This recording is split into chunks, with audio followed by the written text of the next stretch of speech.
Hello, I'm Lucian Hudson, Director of Communications. Welcome to Spotlight. Today I'm joined by colleagues from the Faculty of Science, Environment, Earth and Ecosystems. With me is Michael Dodd, Research Fellow, and Rachel Ward, Project Officer. Rachel, Mike, can you just tell me a little bit about your backgrounds? Sure, okay. So my background, I did an undergraduate degree in environmental science at Aberystwyth University. Alongside that, I've done a lot of voluntary roles in sort of public engagement with the RSPB and the Milton Keynes Parks Trust as well. I joined the Open University in July 2011. I actually came from a role in student services, which is something quite different to what I'm doing now. But after my time there came to an end, I moved across and became the project officer for iSpot, which is a sister project of Treezilla. And after some time there, I took on the extra role of Treezilla as well, so I became project officer for Treezilla. I'll find out a little bit more about Treezilla at the moment, but Mike, tell me about your own background. I'm a researcher in the Department of Environment, Earth and Ecosystems. I'm the project leader for Treezilla. I've worked on a wide range of ecological projects within the department. For example, looking at plant diversity on floodplain meadows in Britain and alpine fir forests in North America and Japan. But more recently, I've been moving into into citizen science. I've done projects such as Evolution Mega Lab and iSpot.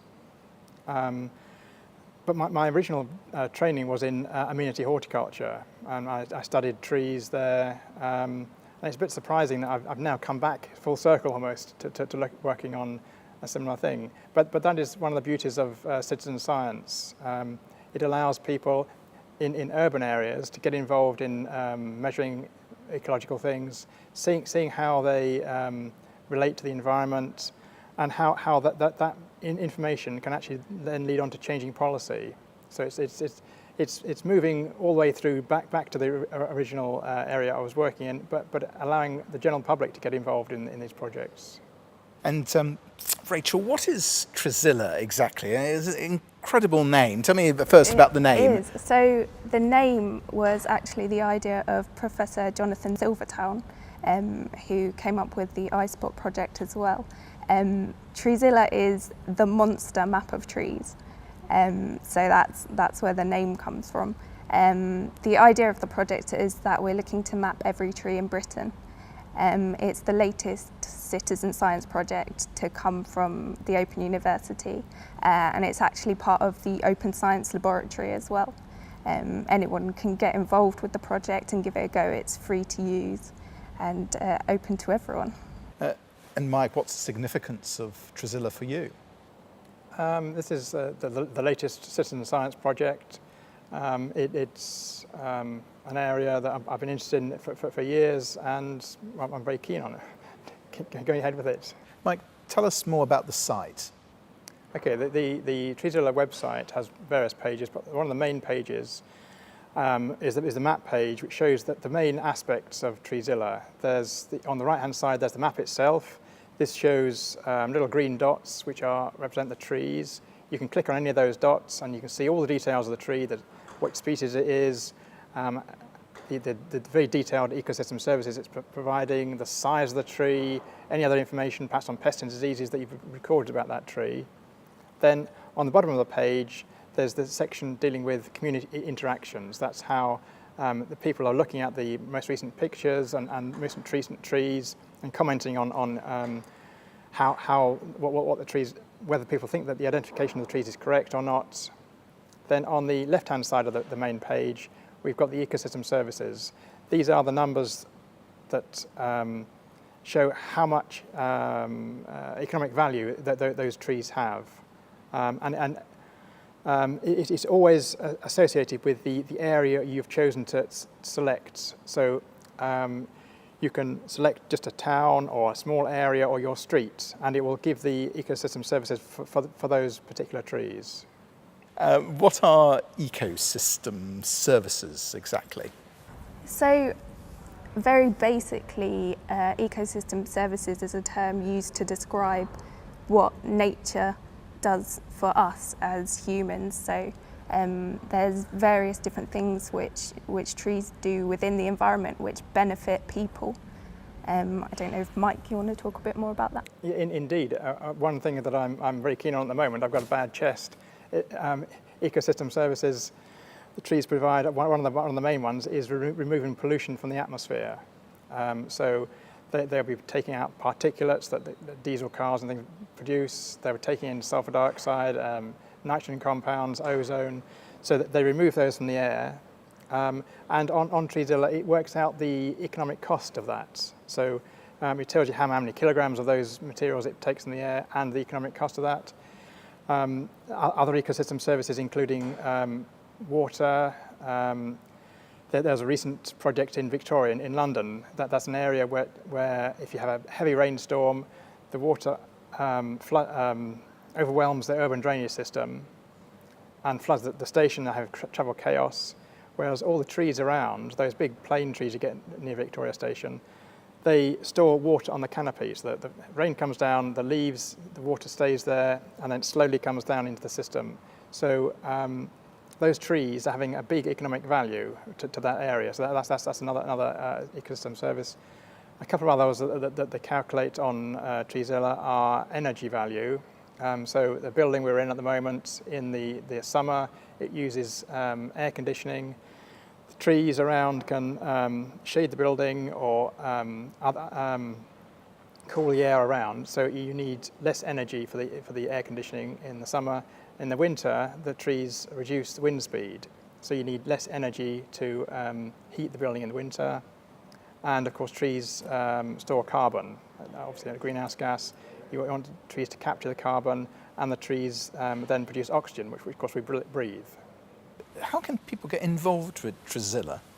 So anyone can have a go at using Treezilla. You can log on to the actual website on a desktop computer. You can search the trees which are already mapped on Treezilla. You can search by species or by location, and that will allow you to look at the monetary value which Mike was talking about for the ecosystem services of those trees. If you want to have a go at actually mapping a tree, you'll need to register on the site. But that's really quick and easy to do. It's just a case of coming up with a username and a password and providing us with an email address. And then a confirmation email will be sent to that address. And once that's come through, you'll be able to get onto the site and actually have a go at mapping the trees in your local environment as well. And how do you identify trees? How many trees do we have? Well, on Treezilla at the moment, there's currently 29,448 mapped to date. Or at least there was when I checked half an hour or so ago. And I think we're also waiting on about 150,000 additional trees to be added to the site from local councils and local authorities. They hold tree inventories, so we can upload data in bulk to Treezilla through that route as well. And how do you identify them exactly? In terms of identification, there are various different guides that you can access in terms of books, or you can make use of iSpot, which I mentioned previously, which is the sister site to Treezilla, and that's all about identifying different things within nature. So users there will be able to help out. Also, when you add a tree to Treezilla, if you also add photographs of the tree, so of the overall shape of the tree, an up-close shot of the leaves and of the bark, then other users within Treezilla will be able to help you with identifications if perhaps you're not so sure yourself when you add the tree. And how many users do you have? At the moment, we've got about 250 users on Treezilla. Some are more active than others at the moment. But going forwards, one of the main things we're looking to do is to get more people involved. So get more users and get people coming back and keep on mapping the trees in their local area. And Mike, just how many types of trees do we have? On Treezilla at the moment, there's nearly 1,000 types of tree, which sounds a lot, but that's partly because we've got some botanic gardens involved in the project. So They have, of course, large numbers of quite rare trees. One thing that's particularly interesting to me is there's about 170 types of tree where there's more than 10 trees. So that they are the sort of the more common trees, and it's showing that there's a lot of biodiversity in towns and cities across the country. You might think that there's sycamore or oak or just a small handful of trees, all of them, but actually there's not. There's this much wider range. And that was a big surprise. And if you look at the top 30 trees on Treezilla, the top ones with the most abundant trees, about half of them are native species of tree, which is again quite surprising. And I must ask, what's the future for Treezilla? So the future for Treezilla is all about growth, really.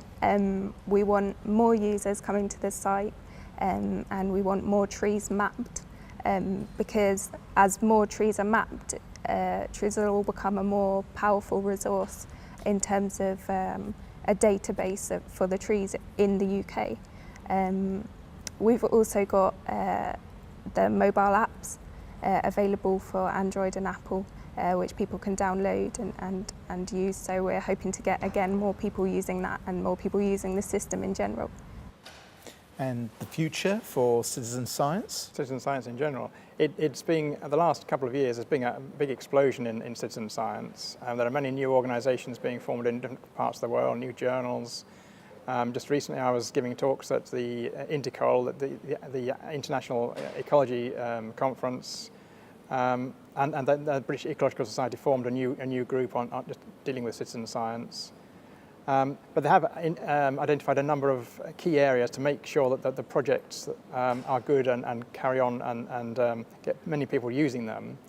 Some of these key issues are that you need a good community of people, that people need to see immediate feedback. So on Treezilla, when people enter a tree, they can see it on the map, they can see there's ecosystem services already calculated for them, so that they get that information back. They can see all the other trees. So it's not only those very active users who add trees, but it's also for everybody. You can look and see the map of all the other trees. And this has been shown in many of these citizen science projects.